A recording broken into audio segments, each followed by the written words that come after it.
Animate your pencil drawing within a minute by using Meta new AI model. Now you can easily animate your pencil drawn line drawing using Meta AI like this. First, you need to search for Meta Sketch Animation on Google. Then this screen will open in front of you. And then you have to click on Try It Now. From here, you can either select a demo drawing or upload your own drawing. I have downloaded some drawings from the internet, so I'll show you by animating this Mr. Bean drawing. After selecting, simply click on Next.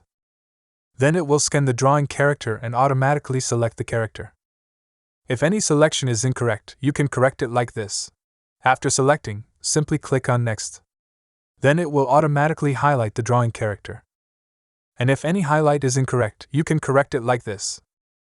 After that, click on Next. It will auto-detect the character's joint points, and if any joints are incorrect, you can correct them like this.